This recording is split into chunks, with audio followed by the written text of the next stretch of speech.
Oh, good morning, everyone. And once again, welcome to another live this morning. Hope you're having a great start to your day. Guess what today is? It's question and answer Friday. Always fun. Okay, let's say hello to a few folks. And a little different, I'm using my iPad. Jen, good morning. Mike from Norland. Kevin. Got to be the right venue. I know all these people. Andrea, Niagara Falls. Brahim, Portland, Oregon. Rosalinda, Niagara Falls. John, Elgin, Illinois. Rosa, Montreal. And Nick from our staff. Dorothy, good morning. Michelle, Knoxville, Tennessee. Georgie, Halifax. Jeanette, bonjour. Vera, Newfoundland. Regina, good morning. Rita, good morning. Carol, Dominican Republic. Well, good morning. Brian, how are you? Paulina, good morning. Lisa Marie. And Donna, Park Hill. Jeanette from our staff. Mary, good morning. Fran, Orangeville, good morning, Fran. Wendy, how are you? Markham. Donna from Newfoundland. Bruno, North Bay. We appreciate you guys. We really do. Larry, Scarborough. Marlo, good morning. Nancy, Iowa. And Eddie. Eddie, how are you, buddy? From Sudbury. Annette, good morning. Catherine, Sherwood Park, Alberta. Lucy, Sarnia. Lori and Ryan, there's my friends from Sarasota. Good morning, guys. How are you? Leanne, how are you? Zian, bon matin de North Bay. Carol, and Yolande, and Linda, Pennsylvania. Anna, Manitoba. Bonnie, good morning. Couple more. Jocelyn, how are you? Haven't seen your name in a while. From Sturgeon, Maryland. Kelowna, British Columbia. Serpa.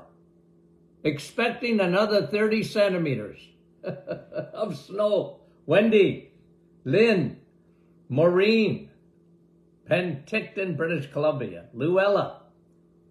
Luella says she can't hear me. If everybody else can hear me, I hope. Nancy. A lot of times, guys, Susan, Betty Lynn, Gloria, good morning, Tracy. A lot of times, guys, unless I see something on my end, it's probably Facebook, okay? Deb, how are you? Paula, it's probably Facebook, and I can't do anything about it if you don't hear me or whatever.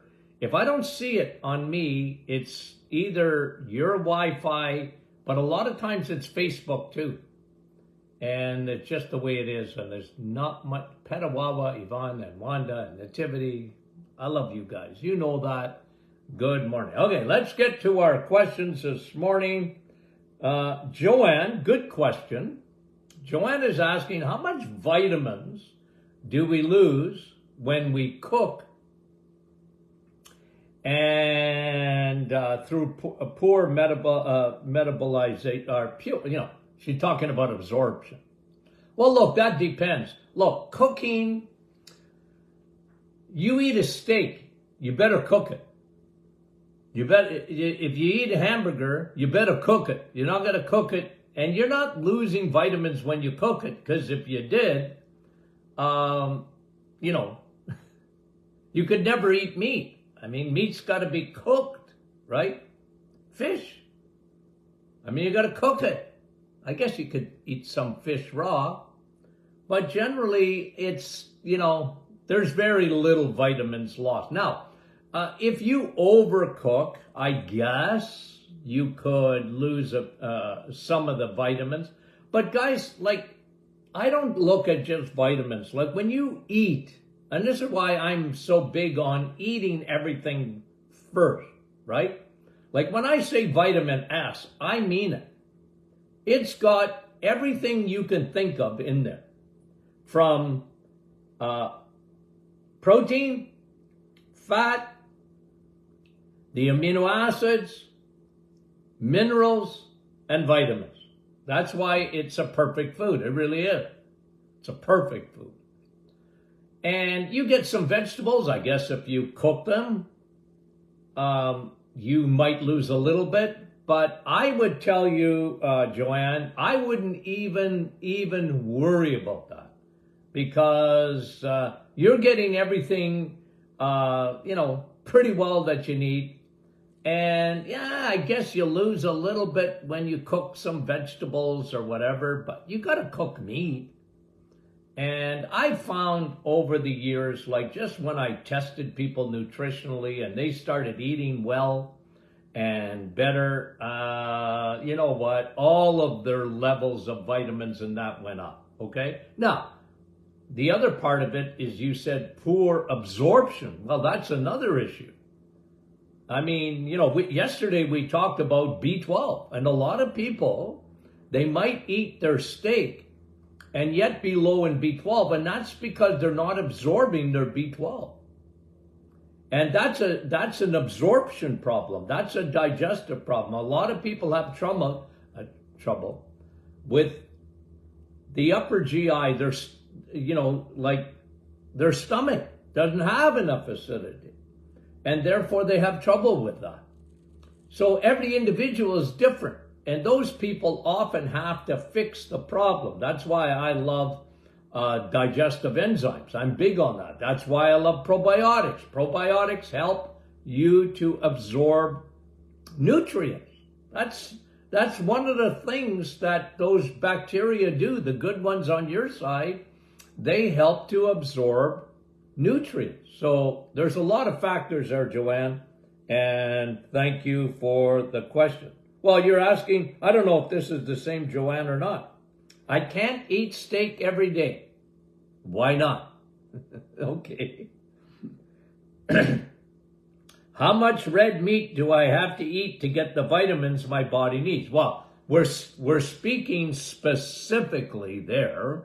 Red meat is very specific to B12, okay?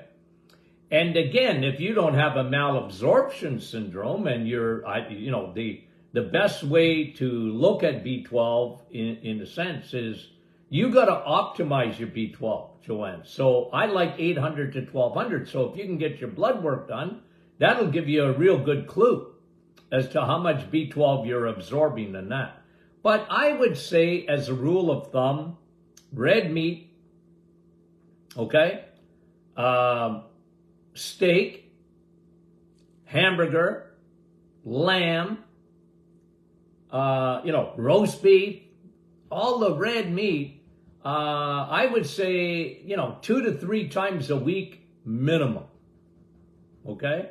And even more than that if you can, because it's so good for you. There's nothing better for you than that, okay? You were meant to eat red meat. You were meant to eat meat for sure, and red meat absolutely. Because if God put B12 in red meat, he wouldn't have told you not to eat it. Think about it. And your stomach was built for steak. I argue that all the time. Your stomach was built for steak. And when you don't eat steak, you're in doo-doo. You're in trouble. Because your body was made for it. And people today, they think they're smarter. And they, this indoctrination about not eating red meat, it's craziness. There's a war on red meat. Just like there's a war on vitamin B12. Okay? So, can't eat steak every day. Yeah, I get it. Okay? I get it. Francis, is unsweetened macadamia milk okay? For what? You didn't say for what. Okay to drink? Why do you want to drink that stuff? Why do you want to drink anything other than coffee and water? And Dr. Martin's Perfect Smoothie. And there you're using cream. To be honest, I don't like plant milks. I don't. Okay? I don't. They're not the health food that they tell you they are. Okay? And you're going to, when you drink plant milk, you're going to get a lot of oxalates. Okay? And I would tell you to be very careful about that. There's no reason to drink that stuff. Drink water and coffee. Okay, you can have a tea. Okay? Good question. Doris, I hear Dr. Martin talking about DHA. When? Like every day? Well, I'll tell you why. Before I even get to your question, why do I talk about DHA? Well, because your brain is made up of DHA. About 60% of it is DHA fat. Long chain fatty acids. That's what that is. So, if someone calls you fathead, you take it as a compliment. Okay, Doris? Now, I wonder if taking cod liver oil is just as good as taking DHA. No, it's not, but it's still good. Cod liver oil is excellent for vitamin A. Okay? So steak. Vitamin A. I like cod liver oil. It's good for you. There's nothing wrong with it. You get vitamin D. Why do you think Eskimos are not low in vitamin? I can't even say. They're telling me not to use the word Eskimo. Okay? I'm sorry. I was brought up calling them Eskimos. I don't know how that's offensive to people, but I guess it is. The Inuit. Okay? The Inuit. Why are they low in vitamin D? They certainly don't get no sun, but they eat a lot of cod and cod liver oil. They eat that organ. They love seal. They take seal and they eat the liver. And they get an oil from it. And they get vitamin A for their immune system. And they get vitamin D. Look, at cod liver oil I was given as a kid. Okay? I was given cod liver oil as a kid because they were scared in those days. They didn't even know what it did for your immune system. All they were thinking of was rickets. Bowing of the legs, the bones. They were worried about that. So that was the way they gave vitamin D. But they didn't even realize how good it was, like with vitamin A too.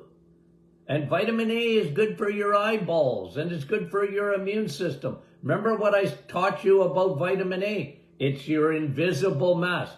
Don't wear a mask. Don't wear the other mask. They don't work. They really don't. Okay? But the invisible masks work because it protects your eyes, your nose. This is where the viruses and the bacteria go in. And when you're eating steak or cod liver oil, very good. But it doesn't have as high DHA. It has some DHA, but I like therapeutic doses of DHA. I am out to, see this, up here, my brain, okay? I'm trying to protect my brain. I'm getting older. What is our concern as we get older? Our memory. And memories are stored, right? It's like a safety deposit box up there in your hippocampus. You got the box, then you have the librarian who sorts out, okay, all in your hippocampus, your brain, your memory center. You got a librarian up there. That when you're thinking about something, oh yeah, what is that, and your memory, you got a librarian, but it doesn't work without DHA. When you see someone with dementia, whatever, the librarian is gone. They can't sort things. in their memory. And even their safety deposit box of their memory it's scattered. Okay?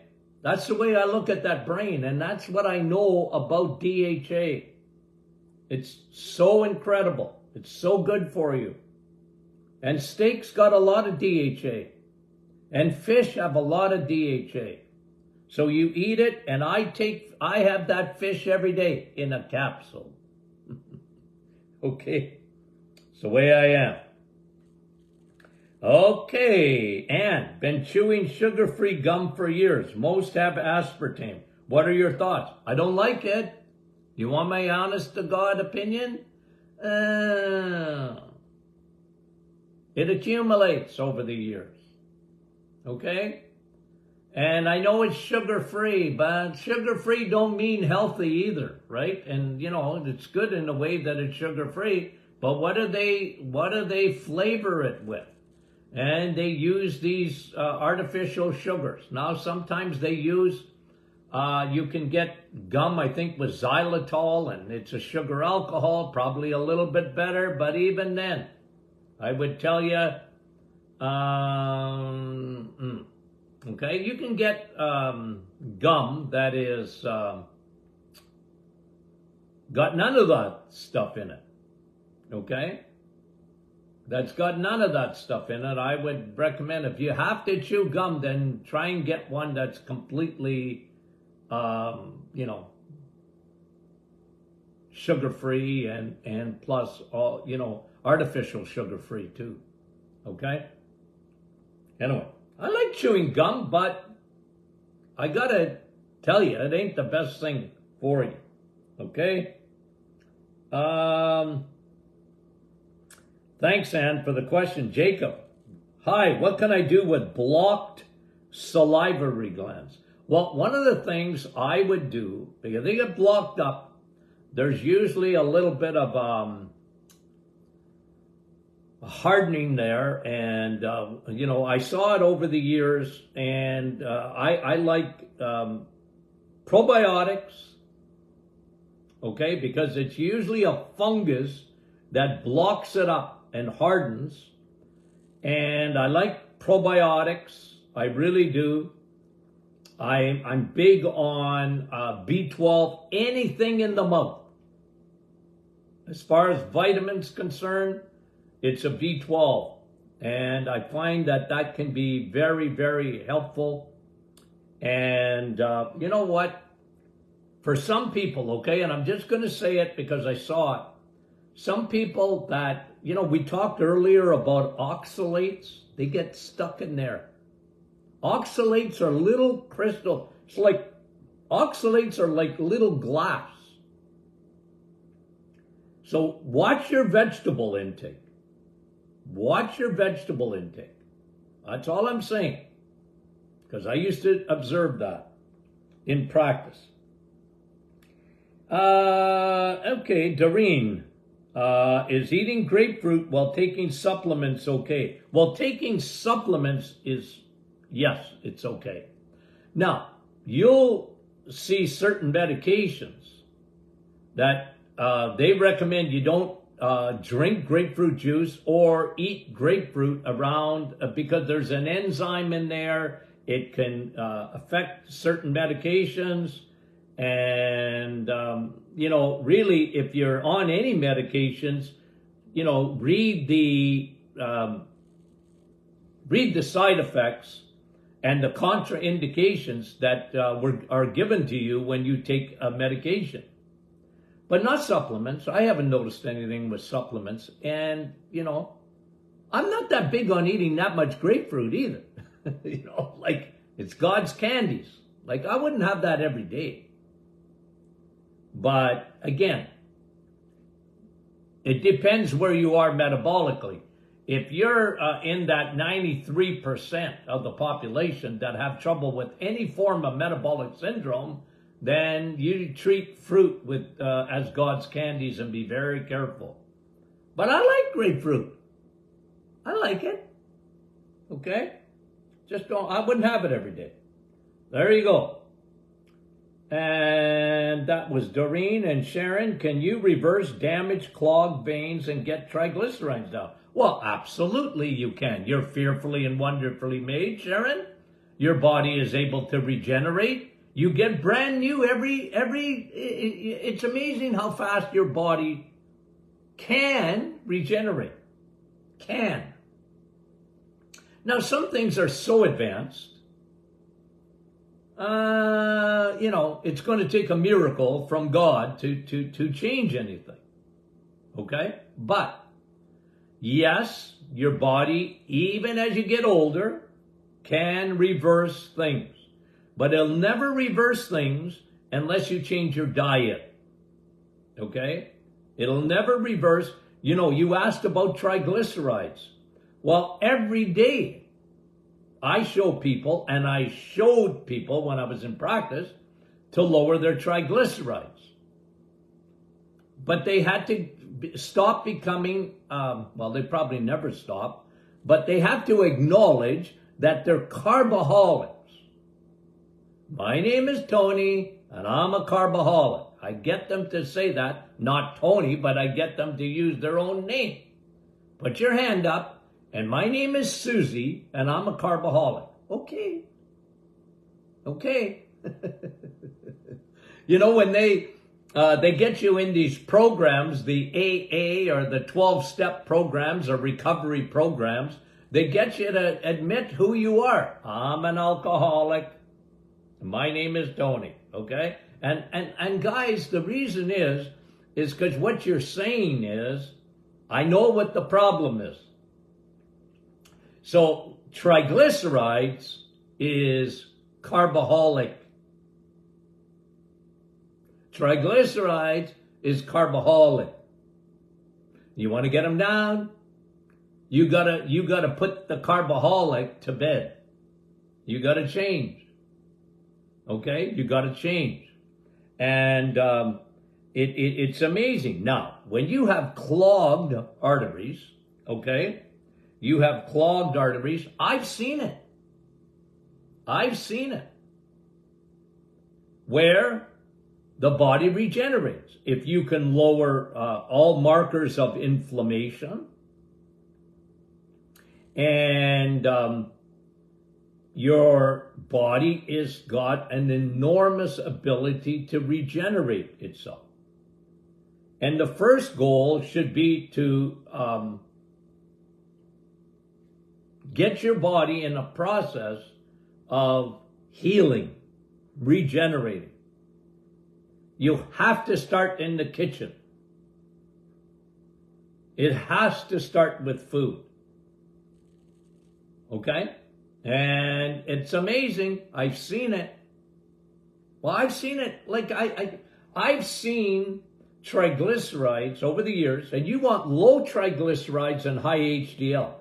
You want low triglycerides and high cholesterol. That's what you want. Now, you might not think you want that because, everything in medicine today is low cholesterol. Why do you want to have low cholesterol? Why? You don't want low cholesterol. You want low triglycerides. That's not cholesterol. It's lipids, but it's not cholesterol. Okay? You don't want low cholesterol. You want high cholesterol. I know that it goes against the grain. I understand that. I know that, it's 24/7 the other way. Hammer down the cholesterol. Oh, Dr. Martin, don't you differentiate HDL from LDL? No, I really don't. They're both needed, and they both should be high. It's triglycerides, my friend. Okay? And it's unfortunate, and I'm not holding my breath. A lot of cardiologists are starting to understand it, but I'm not holding my breath because your whole world is going against you. The big pharma, I told you what makes the world go round. Big pharma and big food. They're huge. So you just have to understand that, and you gotta, so yes, your body will respond. Okay, will respond. Now, how advanced it is, well, but you just do everything you can not to let it get any worse. Okay? Thank you, Sharon, for that question. Robert. Robert's asking about ubiquinol. Okay? Now, we all know, maybe you don't, CoQ10. Okay? In the kitchen, you get CoQ10 from steak. Okay? Your body already makes CoQ10, but when you eat the right food, you make more CoQ10. Why do you need CoQ10? CoQ10 is essential for your battery packs, your mitochondria. And the more we study your batteries, it's unreal what's coming out today. The more we study the battery packs within all your cells, there's such good research on mitochondria and the brain, your brain cells, the battery packs within your brain cells. Okay, so that's CoQ10. When you take a statin drug, you destroy your CoQ10. That's not good. That's well established. So do I like CoQ10? Yep. But the form of CoQ10, you got ubiquinone, O-N-E, or ubiquinol, O-L. It's only the ubiquinol that's readily absorbed, okay? So that's why we got a new product, ubiquinol, O-L, okay? And Tony Jr. and I have been searching for the right one for a long time, okay? Because you better absorb it. Otherwise, you're just wasting your time and money. But I love ubiquinol because I've been talking about CoQ10 for 50 years and what it does inside of your mitochondria. And I was screaming like John the Baptist for years and years and years about people that were taking the most popular medication on the planet, statin drugs, and what it does to destroy your CoQ10. People, like they just think, well, I didn't drop dead, so, yeah, but facts are facts, okay? I love ubiquinol, CoQ10. Eat your steak and take ubiquinol. I'm taking, you know what I'm taking ubiquinol for? My brain. I mean it. I am zeroed in on my memory. I need it. I want it. We used to have a friend. I want it. I want it. I want a good memory. Okay. Robert, yes, you're a good question. Lori, can going off sugar and eating low carb reverse early stages of glaucoma and cataracts? Yep. Yep. It's amazing. What have I told you all along about your eyeballs? It's circulation. And what's the first thing that sugar does? It destroys microcirculation. Okay? Your body knows that, so it does everything it can to keep sugar down. And if you got the memo to keep sugar down and carbs that are going to be sugar in nanoseconds, it's amazing how much better your eyes can get. Again, we got to talk about, is it going to be complete reversal? For some people, I've seen it. Some people I've seen it. Okay? So, Lori, you can't go wrong on limiting your carbs and sugars, and they go together. Sally, I can't get my systolic blood pressure. I am 160 over 80, whatever. I do take meds and exercise. Try to eat clean. What would be the cause? Well, look, I'm going to give you a little bit of a teaching, and I've been doing this for a lot of years. And look, I'm never telling people to come off medication or whatever. I can't do it. You're not my patient. I wouldn't do it.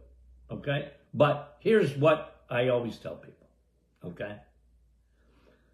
Not that I don't look at systolic, but I am far more interested in your diastolic. And I never call high blood pressure, ever, unless your second number, your diastolic, is over 90.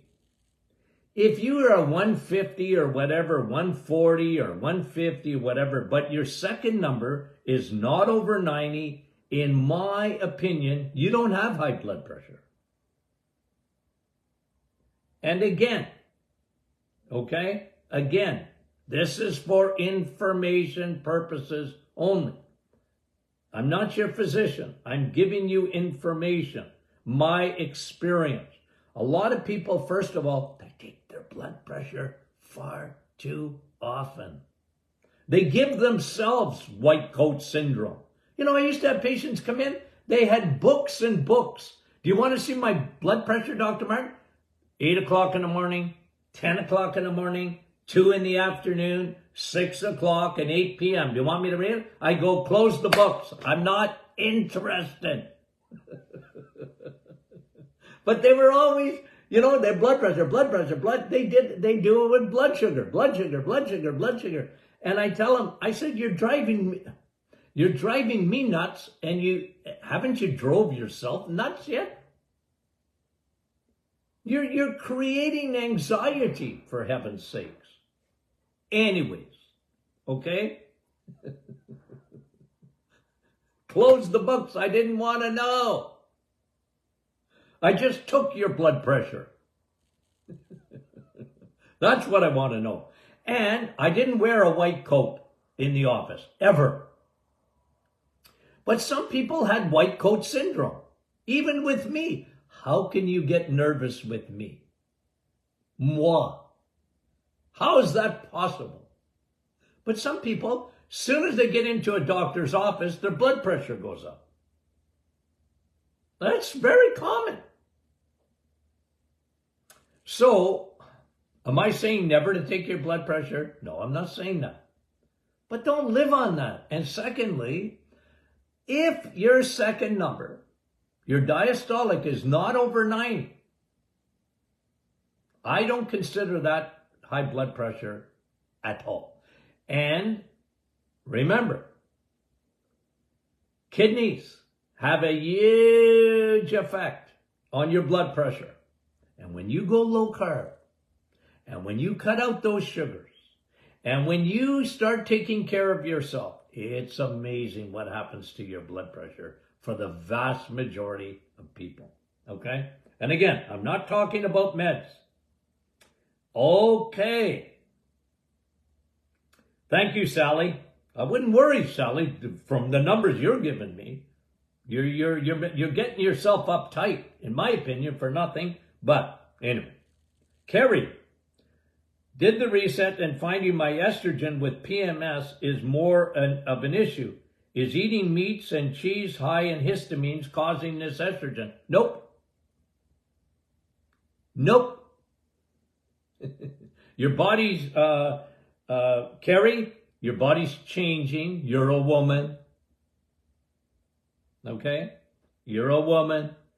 And you know what, I used to actually have, and you can ask my staff, I used to have a picture with hormones and was someone walking across a tightrope. You know, with the stick, you know, the big pole that they would use? You ever watch that?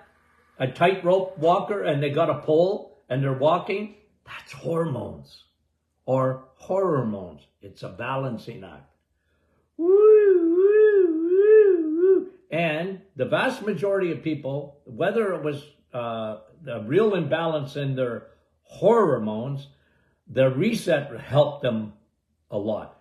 As far as histamines, I'm not big on that. I just got to tell you, when people tell me cheese elevates your histamines, I don't buy it. I never have, and I don't think I ever will. No, it's leaky gut. You got trouble with histamine? You're histamine sensitive or whatever? That's leaky gut. You got trouble with the bacteria and the microbiome in your gut, my friend. That's what I usually tell people, okay? So, is cheese high in histamines? Where did people get that? That's craziness. Cheese is good for you. Now look, some people, they can't eat cheese, okay? They're unique. No, but you got to figure yourself out. Everybody's different. But when I talk in generalities, like it's eggs, meat, and cheese, you know me. Some people can't have eggs. I feel sorry for them. It's not the egg.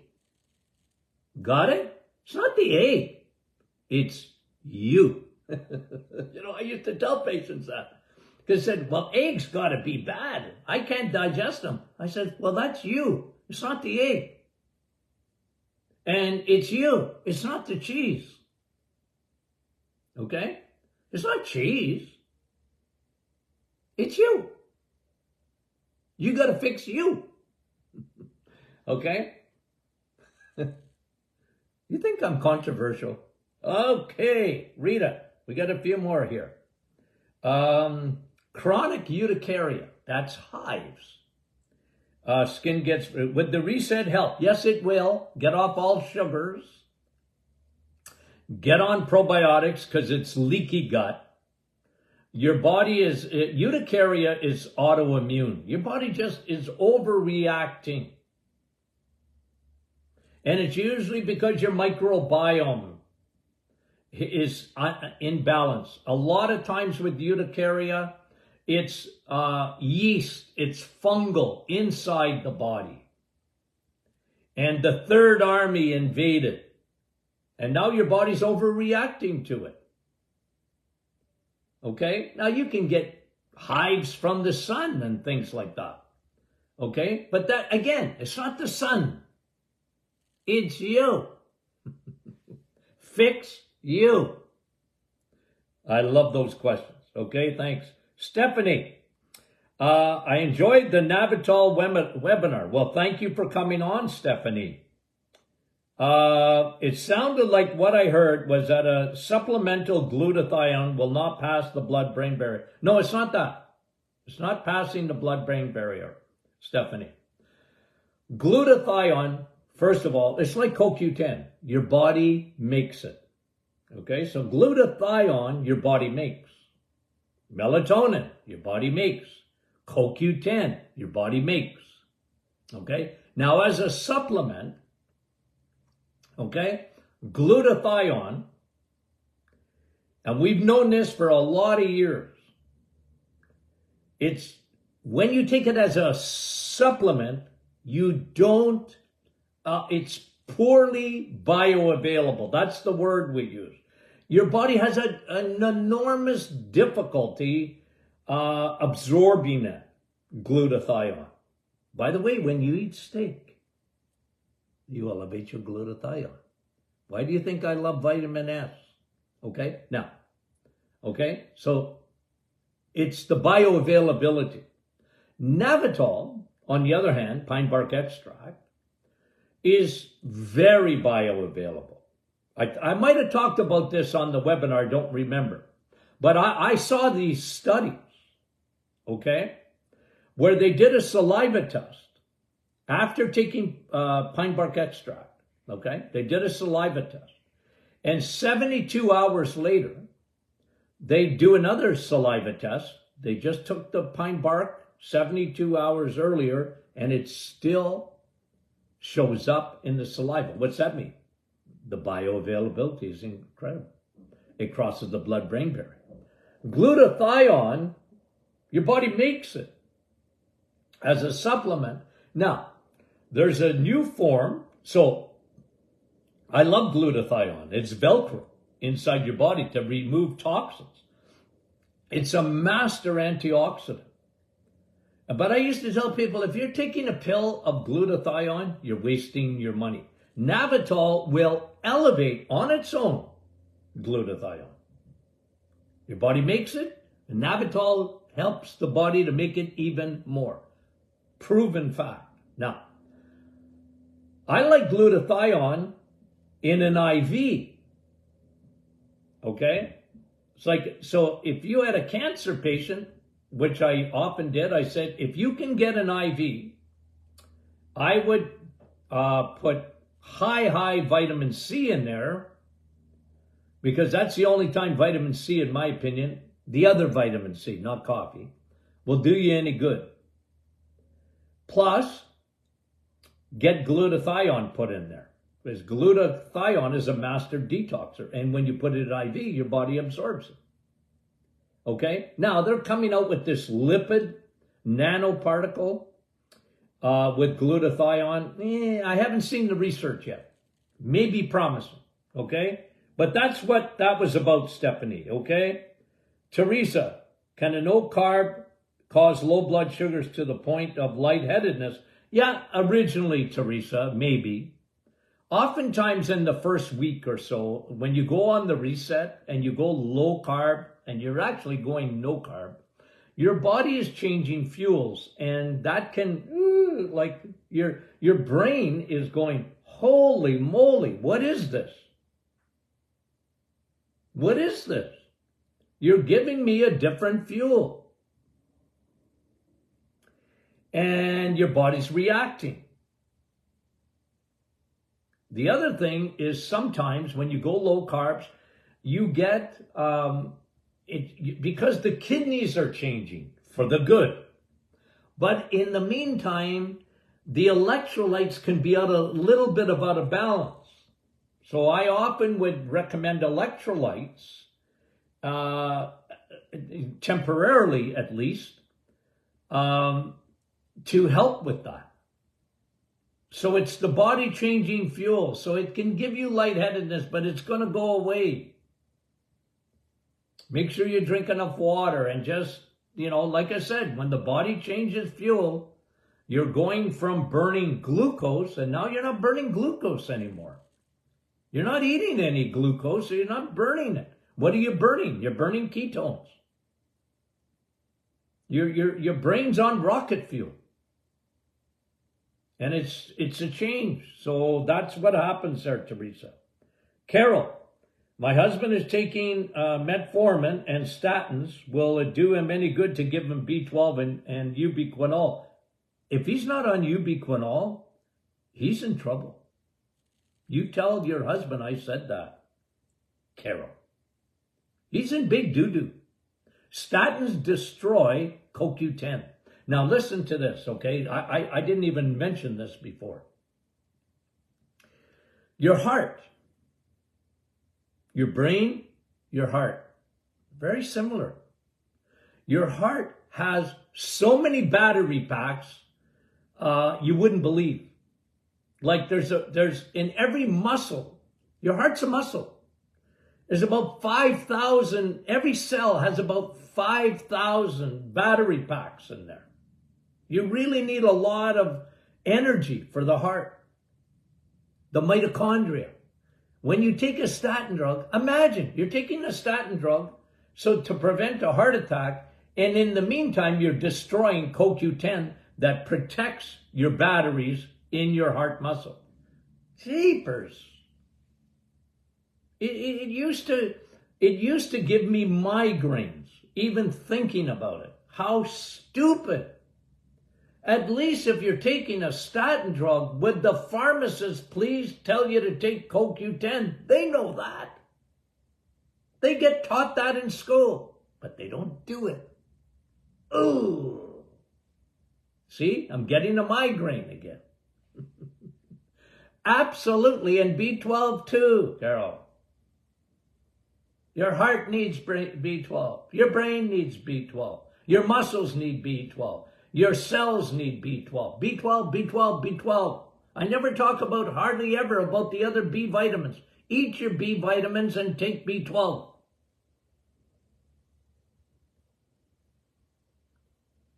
I'm calm. I raised my voice, but I'm calm.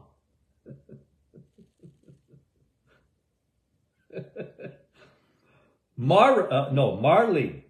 Okay, hi Marley. On CTV News, the University of Guelph had a study on nitrates were good for your heart. What are good nitrates and what are bad? What ain't no bad nitrates. Okay? Like I always tell people, okay, there's nitrates in bacon. Yeah, but there's nitrates in vegetables. Celery. You know what they put on bacon? Celery powder. Nitrates. That's not bad for you. Is there good nitrates and bad nitrates? No. They make it up. They make it up. Because they don't want you to eat deli meat. Well, it's better to eat deli meat than a lot of things. I'm not against deli meat.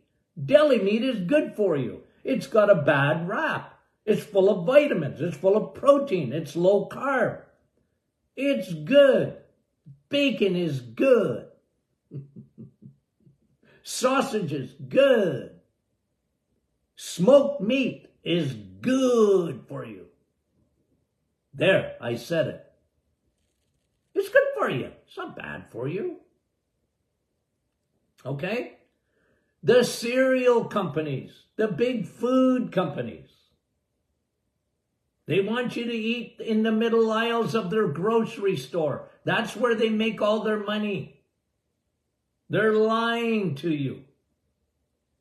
The biggest problem in the world is insulin. Okay? It's sugar, my friend. Not meat.